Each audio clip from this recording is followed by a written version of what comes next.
Hi guys, and welcome to another episode of Tutorial Tuesday. In this episode we're going to talk about how I select the beach I'm going to hunt and the best times to hunt that beach.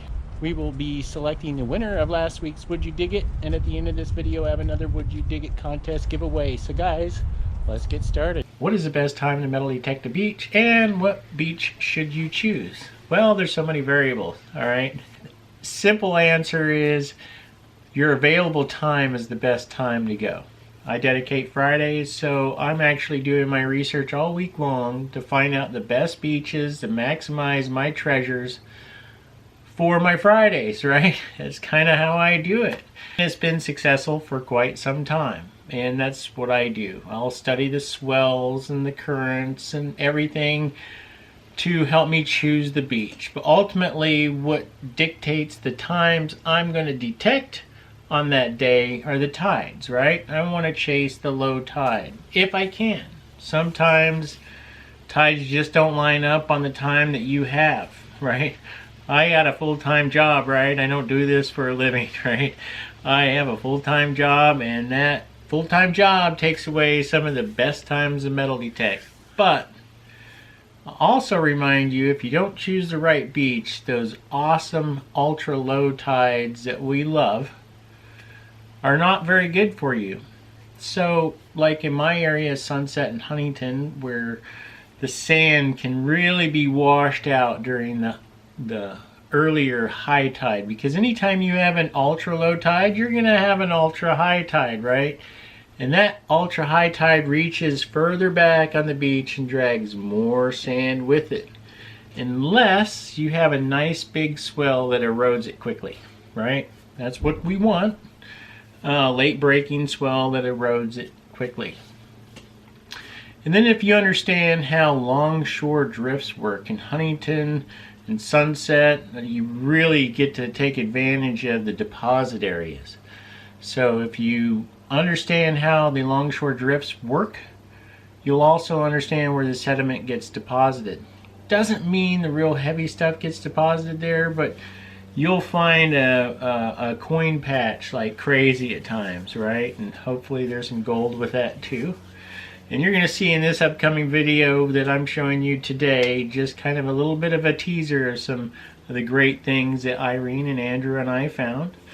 I did some research on where I was going to be metal detecting, and the time that I had was on a Friday. And I said, let's go down there. I believe it to be a good area to get some old silver coins. We hunted it previously and come across some silver before, and we did quite well at the trestles, which is just right around the corner. And I said, hey, we had a nice big south-southwest swell that really kind of eroded part of the area, and they had to close the train tracks. Let's go take a look at it at least, right, to go scout it. And that's what we did. We walked along the beach there, and I realized, heck, there's no scallops on this beach at all, which you're going to see in this video. And it kind of confused me, and I took the realization of, hey, that's a longshore drift that just kind of washed that whole thing out. Let's find the deposit field. And there's that penny. Ultra thin and smashed out of shape, just the way I like it. That's the way I want to see it. That means it's been in the ocean for a while, and when it's been in the ocean for a while, this is pushed up items, right? Now I just need a little bit heavier pushed up items. Do you understand what pushed up items are? Pushed up items are simply items that were in the ocean at one time, and due to the wave action were actually pushed back on the beach. So when we talk about extracting of sand and pushing of sand, that's what we're talking about. So I always look for events that create a push-in event. When we get more sand pushed in the vent, hopefully we get those heavy targets with them. Okay, so really the only coins I got is pennies on this beach so far. But I only just got here, so that means it's light. It's gonna be down near the water's edge is where the heavier stuff is. See what I'm at? You guys can't see it, but in the daytime you'll see I'm hunting the scallops. So scallops are the round bowl shapes that the waves make on a beach. They put the debris up on both ends, usually. You can see them outlined by the heavier materials like rocks. So there'll be piles of rocks on this beach in certain spots, and those are great because you gotta hunt them. It's hard hunting, but all you need is one good little deposit somewhere to show up. 30 by 30 foot sections is what I usually find, and they're usually loaded when you can find them. Okay, fill the hole. I love seeing that rock. See, this is a rock debris section right here. It's really only about 40 feet wide. So this must be main eddy, second eddy, third eddy. So I'm gonna go down a little bit further. I wanna find the first main eddy. See if it formed any type of scallop or shape of the beach. Man, those rocks are juicy. I was really looking at the beach and the way it's laid out.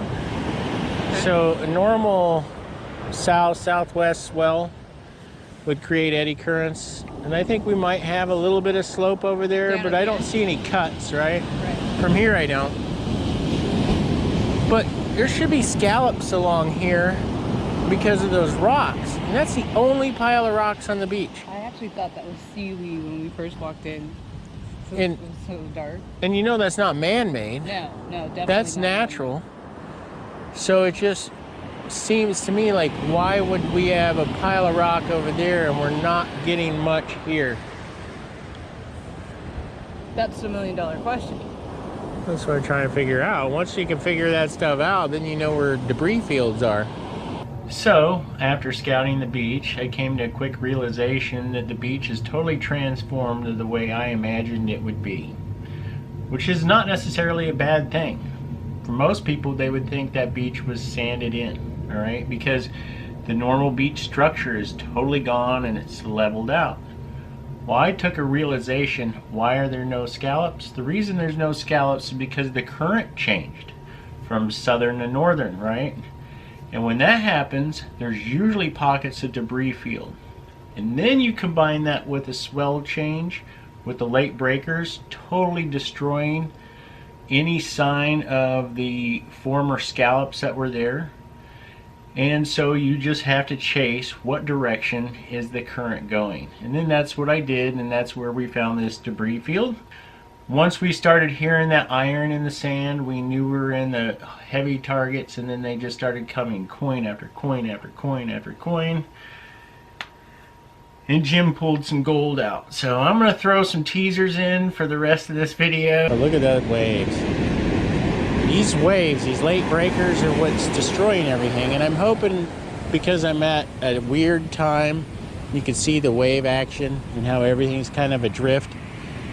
I'm hoping it pushes some stuff up like it did. You can see the trough there lifted up and out. So I'm hoping where that trough is, it continues to lift stuff out.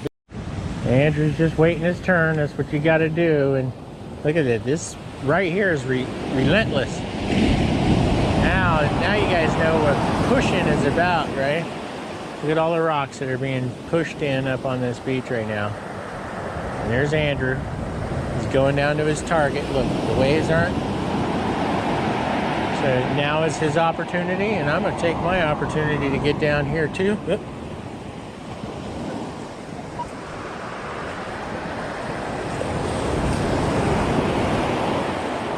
What I do in this area is full of iron.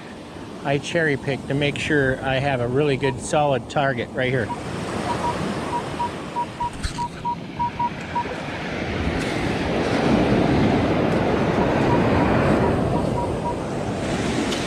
You guys hear that? It was like 31, 33.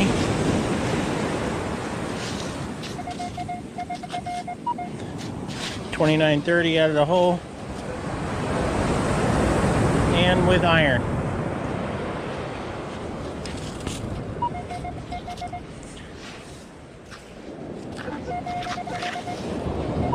Ooh, look at that. That's black. That's black. It's black. Oh yeah, that looks promising. Ooh, wait. Let's just rub. That's gonna be silver. Hey, Irene, what's the #1 rule?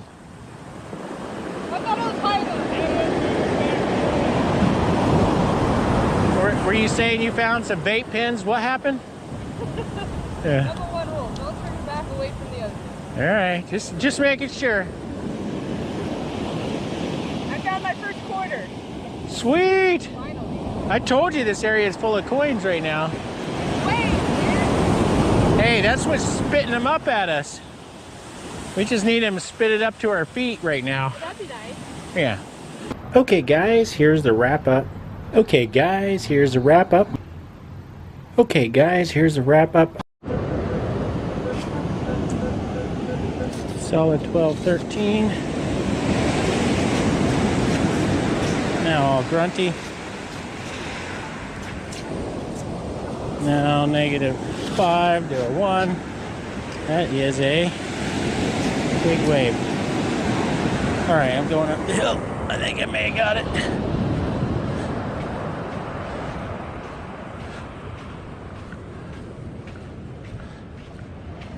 Oh man.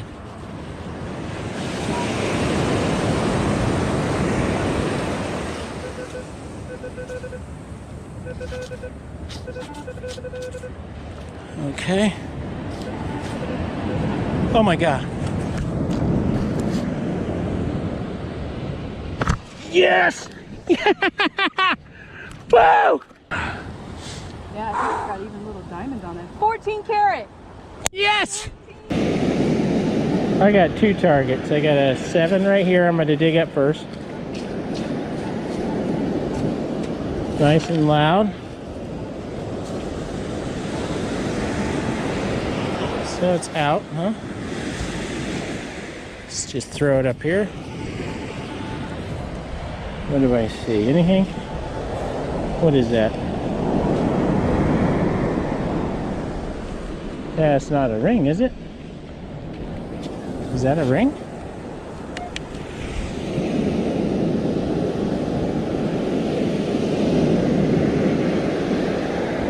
I think I just scored a gold ring. I feel like it's right on the best part. I see 18K. No way. I think I see 18K. Oh, by the way, I was checking rubies with that blue light. That's cool. I see 18K. I'm not even gonna. Yeah! Look at that hole right over there, guys. You don't even know what it is yet. Oh my gosh. Oh my gosh. Oh, that's so heavy. That's gold. I know that's gold. Yeah. Oh yeah. There's no ifs, ands, or buts. Oh, yeah. So guys, make sure you go over to Irene and Andrew's channel, which is Together for Treasure, and check out their epic finds. I can tell you there are times Irene outperformed Jim. It was fantastic to see.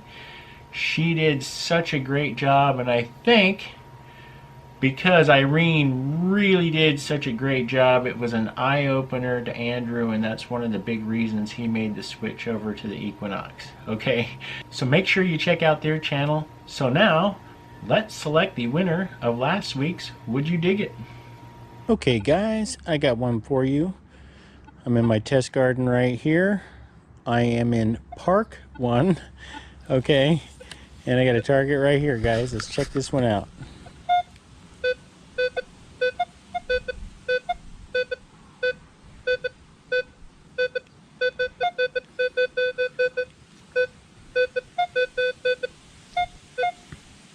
Would you dig it? All right, let's go 90 degrees.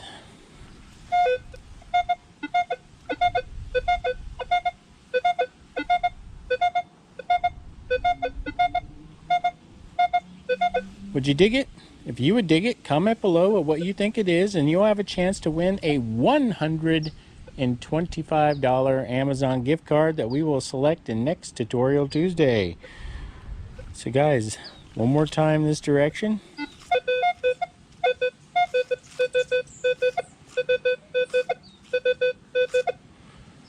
Go back 90 degrees.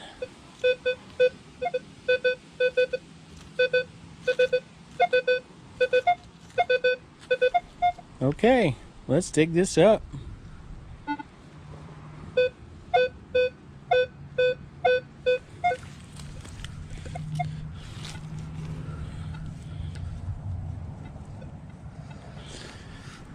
It is the Louis Vuitton padlock that I found. Gosh, I don't even remember where I found it. But I found it somewhere on a beach, somewhere. Oh, at the Wedge. I found that at the Wedge. So guys, nobody guessed Louis Vuitton padlock, so you know what that means? We have another carryover. The skin carries over. So, for a $150 Amazon gift card, would you dig it? Let's check this out. Okay guys, I got one for you here in my test garden. I'm in Park 1. I'm going to move over to all metal mode, and I planted a target right here for you guys.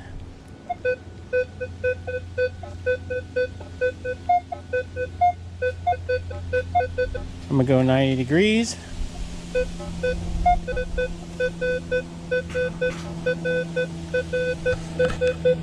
Would you dig it? If you would dig it, comment below at what you think it is, and you'll have a chance to win a $150 Amazon gift card that we will select in next Tutorial Tuesday. Go 90 degrees one more time.